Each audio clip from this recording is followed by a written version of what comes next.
ഉദ്ഘാടകനായി വിളിച്ചതിൽ ഞാൻ ശരിക്കും അഭിമാനം കൊള്ളുന്നു. കേരളത്തിലെ വിദ്യാഭ്യാസ സ്ഥാപനത്തിൽ ഏറ്റവും ഉത്തുംഗ ശിബിരത്തിൽ ഇന്നും നിലനിൽക്കുന്ന ഒരു മഹത്തായ സ്ഥാപനമാണ് ടാഗോർ വിദ്യാനികേതൻ എന്ന് നമുക്കെല്ലാം അറിയാം. ഞങ്ങളുടെ കുട്ടിപ്രായത്തിൽ ടാഗോർ ഇവിടെ അഡ്മിഷൻ കിട്ടാൻ പറ്റുമോ എന്നൊക്കെ ഞങ്ങൾ പരിശോധിച്ചിട്ടുണ്ട്. പക്ഷെ കിട്ടിയിട്ടില്ല. കിട്ടിയിരുന്നെങ്കിൽ ചിലപ്പോൾ ഞാൻ ഇവിടുത്തെ ഒരു വിദ്യാർത്ഥിയാകുമായിരുന്നു. കാരണം ഇവിടുത്തെ ഒരു വിദ്യാഭ്യാസത്തിന്റെ പ്രത്യേകത മറ്റു വിദ്യാഭ്യാസ സ്ഥാപനങ്ങളിൽ നിന്നും വളരെ വ്യത്യസ്തമാണ്. ഇതിനകത്ത് ടാഗോറിന്റെ ഒരു കാഴ്ചപ്പാട്, വിശാലമായ ഒരു കാഴ്ചപ്പാടിന്റെ ആത്മാവ് ഇവിടുത്തെ വിദ്യാഭ്യാസ പഠനത്തിന്റെ അകത്ത് ഇടലിക്കുന്നു എന്നതൊരു യാഥാർത്ഥ്യമാണ്. എന്തുമാത്രം മാറ്റങ്ങളാണ് മറ്റു സ്കൂളും നിങ്ങളും തമ്മിലുള്ള വ്യത്യാസം, കുട്ടികളുടെ അച്ചടക്കം, കുട്ടികളുടെ ക്വാളിഫിക്കേഷൻ, വിജയത്തിന്റെ ശതമാനം, അതൊക്കെ നിങ്ങളൊരു role model to society, role model to Kerala. Everywhere you are well known in institution. അപ്പോൾ അങ്ങനെ ഒരു സ്ഥാപനത്തിന്റെ ഒരു സിൽവർ ജൂബിലി ആഘോഷം ഉദ്ഘാടനം ചെയ്യുക എന്നത് ഒരു വലിയ സന്തോഷമുള്ള കാര്യമാണ്, തൃപ്തികരമായ കാര്യമാണ്. ആ കാര്യം നിർവഹിക്കാൻ സാധിച്ചതിനുള്ള സന്തോഷം ഞാൻ നിങ്ങളുടെ മുമ്പിൽ മാറ്റിവെക്കുന്നില്ല. നമുക്കറിയാം, വിദ്യാഭ്യാസം എന്ന് പറയുന്നത് ഈ വിദ്യാഭ്യാസത്തിന്റെ 4 ചുവരിൽ നിന്ന് മാത്രം ഉണ്ടാകേണ്ടതല്ല എന്ന് നമുക്കറിയാം. ഇതിനകത്തും പുറത്തും കുട്ടികൾക്ക് കിട്ടേണ്ടുന്ന പഠനാർഹമായ ഒരുപാട് വസ്തുതകളുണ്ട്. ആ വസ്തുതകളെയൊക്കെ സംയോജിപ്പിച്ചുകൊണ്ട് ആ കുട്ടികൾക്ക് കൈമാറ്റം ചെയ്യുമ്പോഴാണ് അവരുടെ വിദ്യാഭ്യാസപരമായ അക്കാഡമിക് ഇൻട്രസ്റ്റും അതുപോലെ തന്നെ അവരുടെ സാമൂഹ്യ സാംസ്കാരിക വീക്ഷണവും അവരുടെ കാഴ്ചപ്പാടുകളും ഒക്കെ നമ്മുടെ സമൂഹത്തിന് അനുസൃതമായി ഗുണകരമായ രീതിയിൽ അത് വളർന്നു വരണമെങ്കിൽ അങ്ങനെ ഒരു സമീപനം കൂടെ സ്കൂളിൽ ഉണ്ടാവണം. ഇവിടെ അതുണ്ട് എന്നാണ് എൻ്റെ വിശ്വാസം. കാരണം ഇവിടെ നിന്ന് പുറത്തു പോകുന്ന കുട്ടികൾക്കൊക്കെ ഒരു പ്രത്യേകതയുണ്ട്. ടാഗോറിൽ പഠിച്ച കുട്ടികൾക്ക് ഒരു പ്രത്യേകതയുണ്ട്. ആ പ്രത്യേകത ഞാൻ ഈ പറഞ്ഞ വസ്തുതകളുടെ അടിസ്ഥാനത്തിലാണ് എന്ന് ഞാൻ കരുതുകയാണ്. അതുകൊണ്ട് നല്ലൊരു വിദ്യാഭ്യാസം, പഠന ക്ലാസ്സിൽ പഠനം മാത്രമല്ല, ഒരു കുട്ടിയുടെ മനസ്സിനെ മൗൾഡ് ചെയ്യലാണ് വിദ്യാഭ്യാസം. ക്യാരക്ടർ മൗൾഡിംഗ് ആണ് ഒരു വിദ്യാഭ്യാസം. ഒരു കുട്ടിയെ എങ്ങനെയൊക്കെ വളരണം, എങ്ങനെയൊക്കെ ചിന്തിക്കണം, എങ്ങനെ പഠിക്കണം, എങ്ങനെ പാടണം, എങ്ങനെ ഓടണം എന്നതൊക്കെ പ്രായോഗിക തലത്തിൽ പറഞ്ഞ് മനസ്സിലാക്കി കൊടുത്ത് ഒരു മോഡലായി ഈ സ്കൂളിൽ നിന്ന് പുറത്തു വിടുമ്പോഴാണ് അവർ ഈ നാടിന്റെ സമ്പത്തായി മാറുന്നത് എന്ന് നിങ്ങൾക്കറിയാം. എന്റെ പ്രിയപ്പെട്ട കുട്ടികൾക്കറിയാമോ, ഇന്ത്യക്ക് സ്വാതന്ത്ര്യം കിട്ടുമ്പോൾ ഇവിടെ ഒരു വിദ്യാഭ്യാസമൊന്നും ഉണ്ടായിട്ടില്ല. എനിക്കൊക്കെ ഇപ്പോഴും ഓർമ്മയുണ്ട്, എന്റെ പരിസരത്തൊക്കെ ഗുരുനാഥന്മാരുടെ എഴുത്ത്, പള്ളിക്കൂടത്തിലെ എഴുത്ത് മാത്രമാണ്. സ്കൂളുകൾ അപൂർവമായിരുന്നു, അപൂർവതയിൽ അപൂർവമായിരുന്നു. വിദ്യാഭ്യാസമില്ല, ഇവിടെ വസ്ത്രമില്ല, ഇവിടെ ഭക്ഷണമില്ല, ഇവിടെ ശാസ്ത്രമില്ല, സയൻസ് ഇല്ല, ഒന്നുമില്ലാത്ത ഒരു പിടി മണ്ണായിരുന്നു ഇന്ത്യ. അതിന്റെ ബഹിസ്വരത നിങ്ങൾക്കറിയാം. മതങ്ങൾ വ്യത്യസ്തം, ജാതികൾ വ്യത്യസ്തം, വർഗങ്ങൾ വ്യത്യസ്തം, മറ്റെല്ലാം വ്യത്യസ്തമാണ് ഇന്ത്യ രാജ്യത്തെ. ഇത് സ്വാതന്ത്ര്യം കിട്ടിയപ്പോൾ ലോകത്തിലെ മുഴുവൻ രാഷ്ട്രങ്ങളും പറഞ്ഞിരുന്നു ഇന്ത്യ നിലനിൽക്കില്ല. ഒരുപാട് വൈരുദ്ധ്യങ്ങളുടെ മണ്ണാണ്, അശാസ്ത്രീയമായ മണ്ണാണ്. അവിടെ ഒരിക്കലും ഇന്ത്യയുടെ സ്വാതന്ത്ര്യം പിടിച്ചു നിർത്താൻ പണ്ഡിറ്റ് ജവഹർലാൽ നെഹ്റുവിന് സാധിക്കില്ല.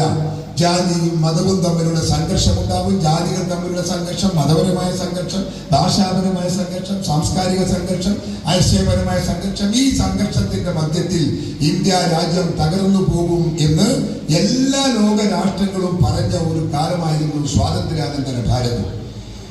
ലണ്ടൻ ടൈംസ് എന്ന് പറയുന്ന ഒരു പത്രം, ലോകത്ത് പ്രശസ്തമായ പത്രം അന്നും ഇന്നും. ആ പത്രം എഡിറ്റർ കോളം എഴുതി, "No one can make a nation out of a continent of many nations." ഒരു ബഹുരാഷ്ട്ര സമുച്ചയത്തിൽ നിന്ന് ഒരു രാഷ്ട്രത്തിന്റെ അസ്തിത്വം ഉണ്ടാക്കാൻ ആർക്കും സാധിക്കില്ല. So India will ruin, India തകരും എന്ന് പറഞ്ഞ ലണ്ടൻ ടൈംസിന്റെ പത്രത്തിന്റെ പത്രാധിപരുടെ എഴുത്ത് ഞാൻ ഇപ്പോഴും ഓർമ്മിക്കുകയാണ്. പക്ഷേ എന്റെ കുട്ടികൾക്കറിയാം, നാം എവിടെയാണെങ്കിൽ നാം ഒരു സ്വർഗരാജ്യത്ത്. ഇവിടെ അന്ന് അരി ഉണ്ടായിട്ടില്ല, അന്ന് ഇവിടെ വസ്ത്രം ഉണ്ടായിട്ടില്ല, അന്ന് ഇവിടെ പഠിപ്പുണ്ടായിട്ടില്ല. പക്ഷേ ഇന്ന് ഇന്ത്യ വികസനത്തിലൂടെ സഞ്ചരിച്ച് ഈ നാടിനകത്ത് ഈ മാറ്റങ്ങളും പരിവർത്തനങ്ങളും വിദ്യാഭ്യാസത്തിലൂടെ അടക്കം ഉണ്ടാക്കിയെടുത്ത ഈ നാടിന്റെ ലോകത്തിന്റെ മുമ്പിൽ it's a role model to country. ഭക്ഷണമില്ലാതിരുന്ന ഒരു നാട് ഇന്ന് ലോകത്ത് 9 ഭക്ഷണം കയറ്റി അയക്കുന്ന 9 രാഷ്ട്രത്തിലെ രാഷ്ട്രമാണ് നമ്മൾ. പണ്ഡിറ്റ് ജവഹർലാൽ നെഹ്റു ഇന്ത്യയുടെ പ്രധാനമന്ത്രിയാകുന്നതും വിദ്യാഭ്യാസ സ്ഥാപനങ്ങൾ ഒന്നിനു പുറകെ മറ്റൊന്നായി തുറക്കുന്നതും വിദ്യാഭ്യാസ സൗകര്യത്തിന് കൊടുക്കുന്ന ലോണും സാമ്പത്തിക സഹായങ്ങളും ഒക്കെ ഇന്ത്യ രാജ്യത്തിന്റെ മുഖം മാറ്റി വിളക്കിയെടുത്തു. ഇവിടെ ശാസ്ത്രം വന്നു, സയൻസ് വന്നു. ഇന്ന് ഈ ലോകത്തിലെ ഏറ്റവും വലിയൊരു ആറ്റം പവറാണ് ഇന്ത്യ എന്ന് പറഞ്ഞാൽ എന്റെ കുട്ടികൾ വിശ്വസിക്കൂ? ലോകത്തിലെ സമ്പന്ന രാഷ്ട്രത്തിന്റെ കൈകളിലാണ് ആറ്റം. പക്ഷേ കേരളത്തിൽ ഇന്ത്യ രാജ്യത്തിന്റെ കയ്യിൽ ആറ്റമുണ്ട്. ആ ആറ്റത്തെ ലോകം ബഹുമാനിക്കുന്ന ആറ്റമാണ്. ആ ആറ്റമൊക്കെ ഉണ്ടാക്കിയെടുക്കാൻ ഈ രാജ്യത്തെ വിദ്യാഭ്യാസത്തിന്റെ മേഖല എത്രമാത്രം പടുത്തുയർത്തി എവിടെ എത്തിച്ചു എന്ന് നിങ്ങൾ പരിശോധിക്കണം. അതുകൊണ്ട് നമ്മൾ ഉണ്ടാക്കിയതാണ്.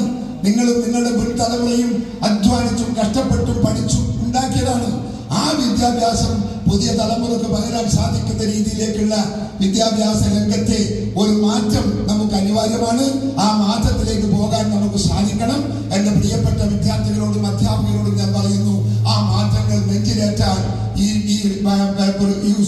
ടാഗോർ വിദ്യാനികേതനിലെ വിദ്യാർത്ഥികൾക്ക് സാധിക്കട്ടെ എന്ന് ഞാൻ ആശംസിക്കുന്നു.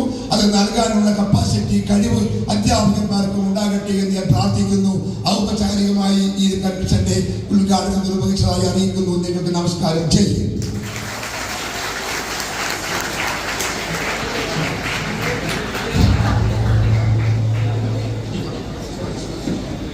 വളരെ പ്രധാനപ്പെട്ട ഒരു കാര്യം പറഞ്ഞു. ഞാൻ വന്നപ്പാട് അതിനൊരു നിവേദനം തന്നിരുന്നു ഇവിടുത്തെ അധ്യാപകന്മാർ. ഞാൻ ധരിച്ച് നല്ല ഗുണമുള്ള കാര്യമായിരിക്കും എനിക്ക്. തുറന്നു നോക്കുമ്പോൾ നിങ്ങൾക്ക് എത്ര 250 മീറ്റർ റോഡ് വേണമെന്നാണ്. 250 മീറ്റർ റോഡ് വേണം. ഞാനത് എൻ്റെ കുട്ടികൾക്ക് വേണ്ടി വരുന്ന ഏതാനും ദിവസങ്ങൾക്കുള്ളിൽ അത് പ്രാവർത്തികമാക്കുമെന്ന് ഞാൻ വാക്കുകൊള്ളുന്നു. വളരാനും വരാനും പറയാനും താല്പര്യമുള്ള കുട്ടികളെ ഏത് നിലയിലും പ്രൊട്ടക്ട് ചെയ്യാൻ ഒരു പൊതുപ്രവർത്തകൻ എന്ന നിലയ്ക്ക് ഈ സ്ഥാപനത്തോടൊപ്പം ഞാനും നിങ്ങളോടൊപ്പം ഉണ്ടാകുമെന്ന് വാക്ക് നൽകുന്നു.